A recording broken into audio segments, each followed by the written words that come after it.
Je vous le disais en titre, les brûlures d'enfants, on en parle, devenue une cause de consultation, d'hospitalisation et même de décès. Les brûlures infantiles sont un phénomène de plus en plus récurrent. Au service pédiatrique de l'hôpital Souro-Sanon, plusieurs enfants sont admis pour cause de brûlures.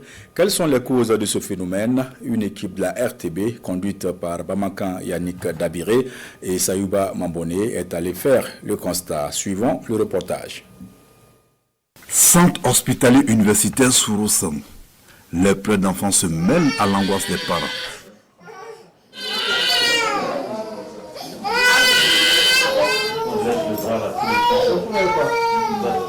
Chaque jour, des enfants sont admis ici au service des grands brûleurs de la pédiatrie.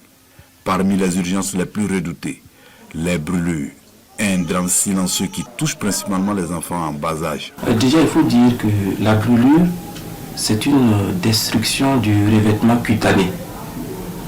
Et cette destruction peut s'étendre au tissu sous-jacent. Après être reçus aux urgences chirurgicales, ils font un détour au bloc opératoire pour leur nécrosectomie, c'est-à-dire quand on va enlever les croûtes. Et puis quand ils sont stables, ils viennent en hospitalisation ici pour la poursuite des soins. Actuellement, ils sont en train de faire les pansements. Donc en hospitalisation ici, ils reçoivent beaucoup de traitements, la poursuite des traitements. On va lutter contre la douleur, l'infection et la dénutrition également. Les causes de ces brûlures-là, c'est principalement par l'eau chaude. Ce que nous recevons ici, ce sont des liquides chauds. Ça s'appelle l'eau chaude, le café, le thé, ça s'appelle l'huile. Surtout, il y a certaines femmes qui fabriquent le soja pour vendre. L'eau chaude du soja, quand ils finissent, il faut s'en débarrasser. On a reçu des enfants aussi, où de l'eau s'est renversée sur eux, qui étaient dans la marmite. Avec l'avènement des téléphones Android, maman aussi qui se retrouve sur ces gens de portables, là, sur le TikTok, en train de faire des vidéos, et puis on oublie totalement les enfants. Selon les spécialistes, les brûlures représentent une part importante des hospitalisations pédiatriques, avec parfois des conséquences irréversibles. L'OMS estime que la brûlure est cause de 180 000 décès par an. Et ce problème est encore plus criard dans notre contexte, du fait de certains comportements, les retards de consultation, le recours systématique au traitement traditionnel avec application de toutes substances non recommandées, et enfin le plateau technique qui est un peu limité, qui ne permet pas de prendre en charge de façon optimale certains cas. Selon nos chiffres, nos statistiques hospitalières, ces 3 dernières années, nous avons hospitalisé 580 cas de brûlures graves.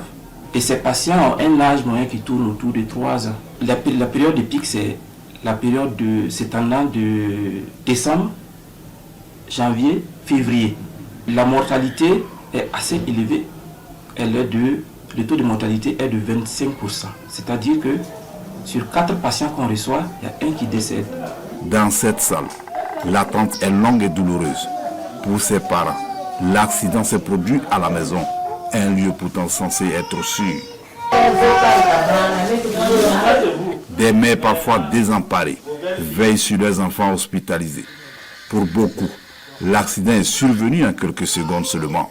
Elle est partie le matin s'asseoir à côté du gaz. Donc ça a pris sa Jeep. Donc vraiment, ça a été très grave. Voilà, donc c'est ça qui nous a amenés ici. On est là presque plus de 10 mois. Voilà, comme il y a eu le greffage aussi.